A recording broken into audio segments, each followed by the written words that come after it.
Welcome back to my channel. So this week I decided to do small goddess knotless braids, and I was really happy with the way that these parts came out, and the hair itself was really nice. It did take me 3 days to do, but if you are curious to see how I got this look, then keep on watching.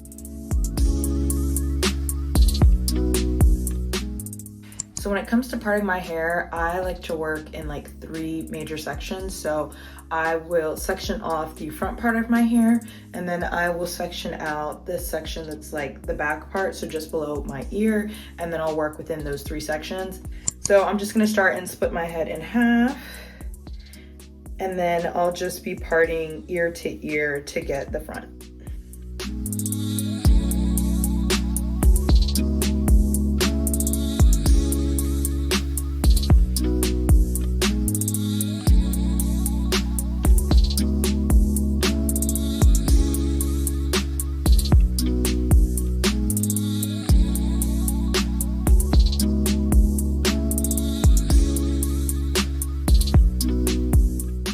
Okay, so this is the front.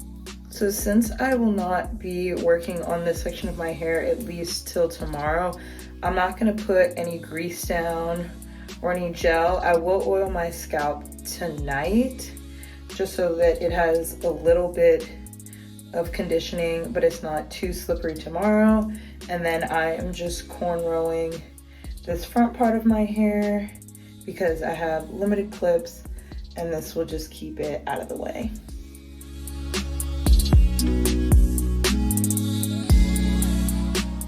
Okay, so now that the front is sectioned off nice and clean, let's go ahead and part the back. And to part the back, I'm just gonna be using my trifold mirror, which you can see behind me, and then I'll just be parting ear to ear.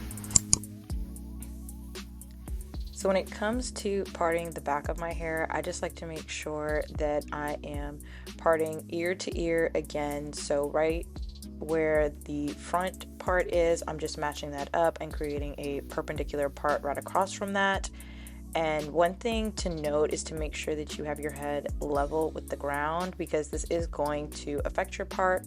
And since this is one of the parts that I'm making earlier on in the braiding process, it's going to serve as an anchor for the rest of my parts. So it's really important that it's straight, that it's level, because all of my parts are going to build on top of this one.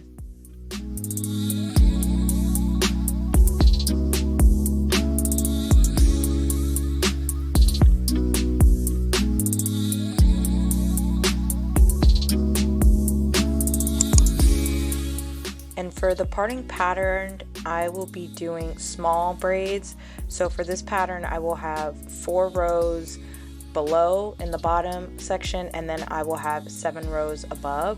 And similar to when I do any of my other hairstyles, I like to work in halves. So I am first creating the largest section, splitting that in half, and then I will create another half so that I will have a total of 4 sections. And as you see, I have split it down the middle, and this just helps make sure that they're nice and level. And for me, it's a lot easier to part my hair like from the center in a half as opposed to going from ear to ear. Things can get a little wonky, your head is moving around. So this allows me to create really level, clean parts. And then on the other side, all I have to do is match that part to the next one, and it makes the process a lot easier. So as I mentioned, I don't pre-part my hair, but I will pre-part the sections of my parting just so that it's a lot more manageable and I can make my way through my sections a lot faster. So now, as I mentioned, I am just matching up the part on the left side to the part on the right side, and this also gives you your middle part for when you're actually going to do your brick patterns throughout your head for the individual braids as well.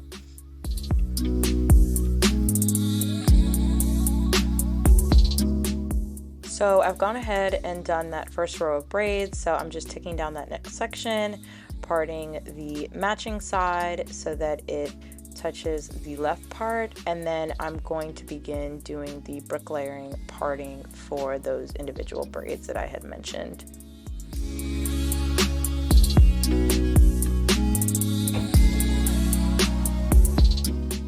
So for brick layers, you are making sure that you are parting the next row right on top of the braid from the previous row.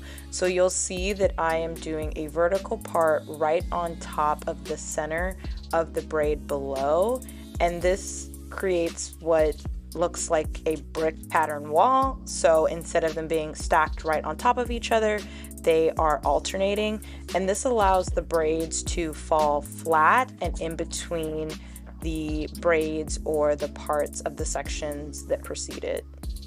Brick parting also makes it easier to allocate the number of braids per row because you are just building on top of the previous row. So for example, on that first row, I have 4 braids. On the current section I'm working on, I will have 5. The one after that will have 6, and then 7, and then 8 until I get to the widest part of my head, and then you'll count down. So when it comes to parting the front of my hair, I actually part the front with the rows, and then I match up the top part of my hair with those front parts, and that just makes sure that they're really clean and that they're parallel across. When I started first braiding my hair, I didn't see a ton of videos about sectioning out the braiding hair, so I just wanted to touch upon that briefly. When it comes to braiding my hair, I first part my sections, and then based on the hair in a given section, I match that out to my braiding hair, and then I will divide that into 3 sections, and then that gives me a 1-to-1 matching for all of the hair that I'm feeding in. So for example, as you're watching me pull apart the braiding hair, if you combined those 3 braiding pieces that I would use to feed into one braid, they will equal 1 section of my hair. And this way it's really uniform across all of the braids that I'm doing, and it matches the section that I'm doing, which ensures that the braids lay flat and that there's not any unusual bulking. And I just kind of feel the braiding hair within my hands, and then I use that to fill out this rack. This is just a thread rack that you can get from your local craft store, but Amazon also has it as well. I actually have one in my childhood home in California because I also do my mom's hair, and then I have one back in Texas. They're pretty affordable, and it makes the process a lot easier, so I highly recommend when it comes to braiding your hair.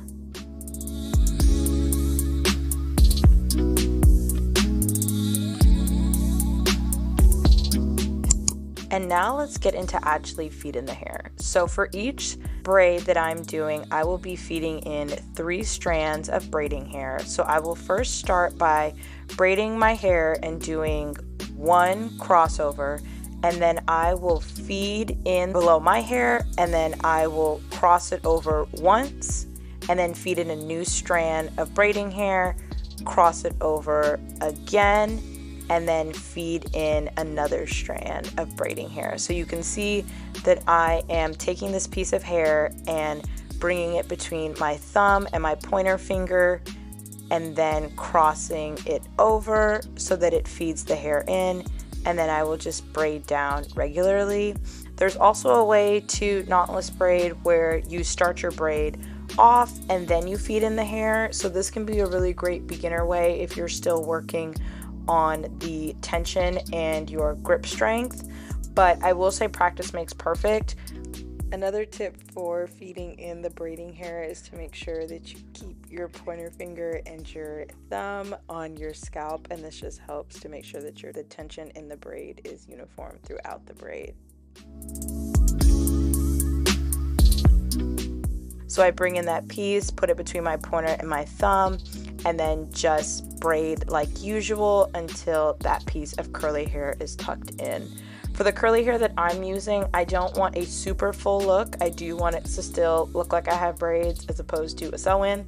So I am feeding the braids down in thirds. So once I've braided about 4 inches down, I'll feed in 1 piece of braiding hair, and then I will braid down about another 6 inches, and then I will feed in a second piece of braiding hair, and this just gives me the look that I'm looking for.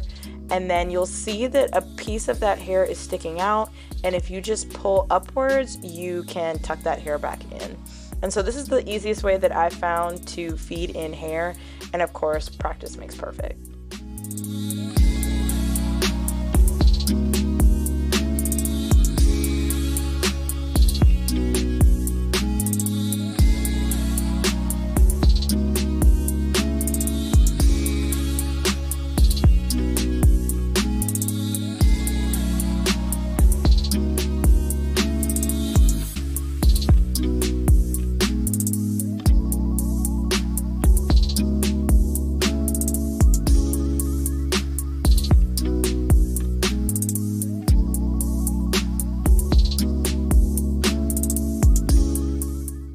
And so this is the final outcome of a braid with the added curly pieces. There's one towards the front of the braid and then another one 2/3 down.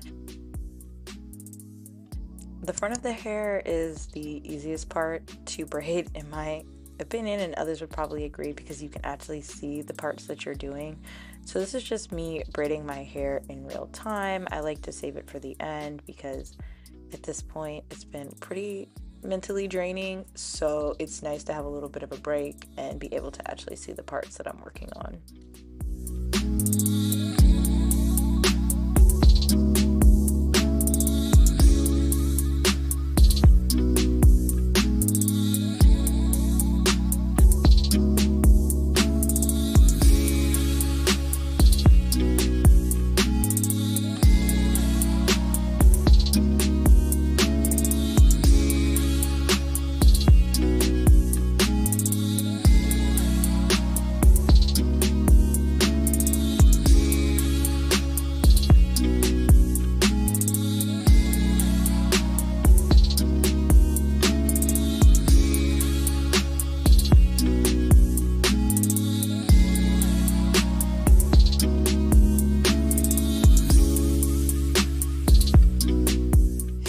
So it is the next day and I am just going to curl the ends of my braids. I am just taking out those curly pieces to make sure that they're not included, and then I will be taking a flexi rod. It doesn't really matter what size you use. I don't have a huge preference. I've used bigger rods, smaller rods, and they usually come out the same way based on the way that I roll it. So I roll it the same way that I do my flexi rod set. I twist my wrist as I roll down, and this just creates the spirals that I like for my ends, and as the hairstyle ages throughout the weeks, I'm able to touch it up this way as well. So I'm just taking this mousse and then, what is this? This liquid mousse, and I'm gonna mix them together and then apply them to my hair.